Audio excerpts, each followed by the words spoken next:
श्री शिवाय नमस्तुभ्यम। हर हर महादेव। कैसे हैं आप सभी। इस वीडियो में सोमवती अमावस्या के उपाय जानेंगे जो कि गुरुजी प्रदीप मिश्रा जी ने पिछली कथाओं में हम सभी को बताए हैं। साथ ही आप सभी पहली बार व्रत करें या नहीं, बाल धोने के नियम, संपूर्ण पूजा विधान इस वीडियो में आपको जानने समझने को मिलेगा, तो वीडियो के अंत तक बने रहिए। आप सभी जानते होंगे अमावस्या अपने आप में पितरों को समर्पित दिन है और उसमें सोमवार के दिन पड़ने वाली सोमवती अमावस्या कहलाती है। यह साल भर में एक या दो ही हम सभी को प्राप्त होती है। ऐसी मान्यता है जो सोमवती अमावस्या होती है ना, वह बहुत श्रेष्ठ होती है मनोरथ सिद्ध करने के लिए, रोग दोष कष्ट संकट पीड़ा का निदान करने के लिए और जीवन में सब सुख प्राप्त करवाने के लिए। आप सभी को आवश्यक रूप से जो है 8 अप्रैल के दिन जो है सोमवती अमावस्या का व्रत धारण करना चाहिए। 8 अप्रैल के दिन सोमवार रहेगा और चैत्र माह की अमावस्या तिथि भी इसी दिन व्याप्त है। ऐसे में 8 अप्रैल के दिन सोमवती अमावस्या कई तरह के दुर्लभ संयोग लेकर आ रही है। आप सभी को आवश्यक रूप से व्रत धारण करना चाहिए। बिना व्रत के भी इन सरल से उपायों को कर अपने जीवन और भाग्य की रेखाओं को प्रबल कर सकते हैं। महादेव की कृपा और पितरों की कृपा जिसके जीवन पर बन जाए उसके ग्रह दशाएं स्वयं मजबूत होती है। रोग दोष संकट पीड़ा का स्वतः ही निदान हो जाता है। तो क्या करें, कैसे करें, ध्यान से सुनिए। जैसे कि मैंने आप सभी को विदित कराया, 8 अप्रैल के दिन यह व्रत किया जाएगा। प्रथम बार व्रत शुरू करें या नहीं, इस बारे में आपके प्रश्न आ रहे हैं, तो आप सभी को बतलाते हुए चलूं कि 2024 में आप सभी जो है सोमवती अमावस्या जो भक्तजन पहले से करते आ रहे हैं वह तो बड़े प्रेम पूर्वक करेंगे ही, परंतु जो भक्तजन नए सिरे से करना चाहते हैं वह भी शुरू कर सकते हैं। इस खरमास की उतनी अधिक महत्वता नहीं है और वैसे भी अब जो है विशेष तौर पर 9 संवत्सर चैत्र माह की जो है लग चुका है। कोई दिक्कत की बात नहीं है। 9 संवत्सर आरंभ हो जाने पर पुरानी चीज़ों को आप सभी छोड़ सकते हैं। नया व्रत शुरू करने में कोई दोष नहीं है। खरमास भी अब अंतिम दौर में है तो कोई टेंशन की बात नहीं है कि हम नया व्रत शुरू न कर पाएँ। तो व्रत शुरू करें और अपना जीवन सार्थक करें। साथ के साथ आपके प्रश्न आते हैं, दीदी कि हम बाल धोएं नहीं। देखिए, अमावस्या तिथि पर मन और मस्तिष्क और ग्रहों की दशा कहीं ना कहीं कहा जाता है बहुत अधिक जो है मन मस्तिष्क को चाल ढाल बदलती है, ग्रहों की दशा में परिवर्तन होता है। ऐसे में आप सभी बाल धोने से अमावस्या तिथि के दिन बचें। वैसे भी जो सोमवार का दिन होता है और अमावस्या तिथि होती है उस दिन कभी भी बाल नहीं धोने चाहिए। मासिक धर्म है तो वह बात अलग है, परंतु साधारण तरीके से आप रविवार के दिन पूर्ण रूप से बाल धोएं। नहाए खाए की विधि संपन्न करने के बाद सोमवार के दिन बाल न धोएं, सिर्फ जो है शरीर पर पानी डालें और जो है स्नान करें और बालों में आपको सिर्फ जल के छींटे डालने हैं स्नान का भाव करते हुए। साथ ही इसके पीछे कारण यह भी माना जाता है कि हमें जो है बालों में शैम्पू साबुन इत्यादि में केमिकल होता है, जिस कारण से हमारे व्रत पूजा पाठ का जो फल होता है वह खंडित होता है। आजकल आपने देखा होगा अंडा इत्यादि भी शैम्पू साबुन में मिलाया जाता है। आयुर्वेदिक चीज़ें पहले जैसी सात्विक चीज़ें रही नहीं, इसलिए भी व्रत के दिन बाल धोने से मना किया जाता है। तो इन नियमों का ध्यान रखिए जिस कारण से ही आपका व्रत पूजा पाठ संपन्न होगा। साथ ही अमावस्या तिथि या व्रत के दिन कभी भी बाल नाखून नहीं कटवाने होते हैं, इस बात का भी आप सभी ध्यान रखें। वैसे भी अमावस्या तिथि जब भी पड़े यह अपने आप में अमृत के बूंद की तरह हो जाती है। अब आप सभी को इस दिन कैसे रंग के कपड़ों का चयन करना चाहिए। आप सभी को इस दिन लाल या पीले रंग के कपड़े चुनने हैं।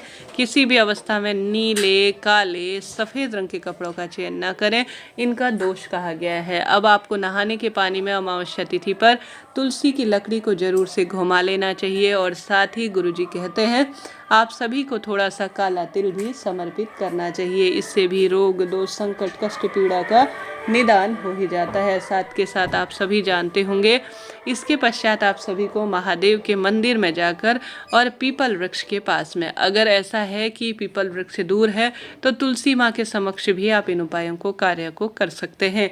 आप सभी को सबसे पहले शिवलिंग पर आवश्यक रूप से जो आपका जल का लोटा है घर के मटके में से भर ले जाना है और अमावस्या तिथि जो कि पितरों को समर्पित होती है, आप सभी को जल के लोटे में गंगा जल जरूर से डालना चाहिए।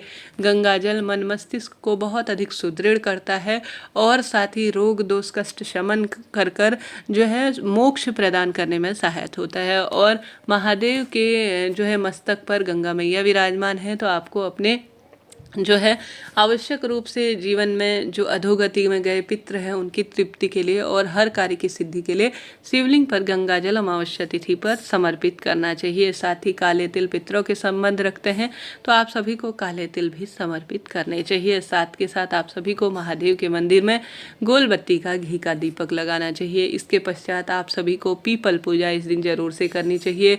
भले ही व्रत आप नहीं करते हैं तो भी इन कार्यों को कर कर आप जीवन के सब सुख प्राप्त कर सकते हैं। गंगा जल आप सभी जो है स्नान के पानी में डालें या कहीं गंगा नदी इत्यादि के तट पर स्नान करते हैं तो भी इसे लाभदायक माना जाता है। जो यह पीपल वृक्ष होता है इसमें सभी देवी देवता पितरों का वास माना जाता है, आप जानते होंगे।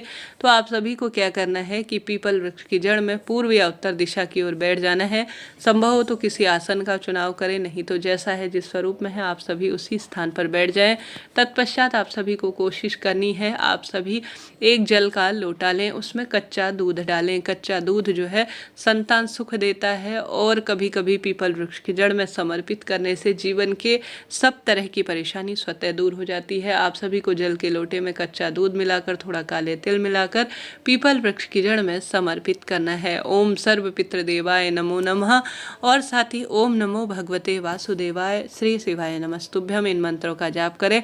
पीपल वृक्ष की जड़ में कच्चा दूध और तिल समर्पित करने के बाद 2 बत्तियां जलाएं। एक तो हमारे श्रीहरि विष्णु के नाम की और अमावस्या विशेष नियम के तहत सभी देवी देवता सोमवती अमावस्या के स्वरूप में, और दूसरा आप सभी को एक लंबी बत्ती का दीपक पीपल वृक्ष की जड़ में अपने पितरों के नाम का दक्षिण दिशा की ओर मुख करते हुए जरूर से लगाना चाहिए।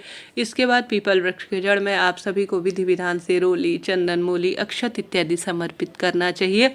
रोग दोष संकट पीड़ा का नाश हो इसके लिए। और साथ ही दाहिने हाथ से अपने हाथ से शुरू करते हुए कच्चा सूत लेकर, अगर कच्चा सूत नहीं है तो अपने हाथों को करबद्ध कर अर्थात जोड़कर आपको कोशिश करनी है जो मैंने मंत्र बताया उनका स्मरण करते हुए आप सभी परिक्रमा कराएं। 108 परिक्रमा करनी चाहिए। अगर 108 नहीं हो पाती है, शारीरिक क्षमता इतनी नहीं है, तो 7 परिक्रमा करने का विधान शास्त्र में कहा गया है। तो इन कार्यों को आपको सोमवती अमावस्या के दिन करना है। पीपल वृक्ष दूर है तो तुलसी माता के समक्ष भी यही कर सकते हैं।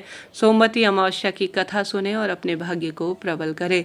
एक समय का भोजन आप सभी पंडित ब्राह्मण जी के लिए दान में दें और आवश्यक रूप से आप सभी विशेष तौर पर सोमवती अमावस्या के दिन अपने पितरों के निमित्त तर्पण करें। दान पुण्य सारा कर्म अर्ध और साथ ही जो भी आपके पास है, जैसे कई जन अन्न दान करते हैं, जल दान करते हैं, गोदान करते हैं, भूदान करते हैं, ब्राह्मण को वस्त्र इत्यादि जो है भोजन करवाने घर पर बुलाते हैं, उनके लिए उनकी भोजन की व्यवस्था करते हैं, उस अनुसार आप कीजिएगा। पितरों की तिथि है और सर्वश्रेष्ठ स्वरूप में जानी जाती है। शाम के समय पितरों के नाम का एक दीपक लंबी बत्ती का या तो घर के दरवाजे पर जलाएं या घर की रसोई में जलाएं।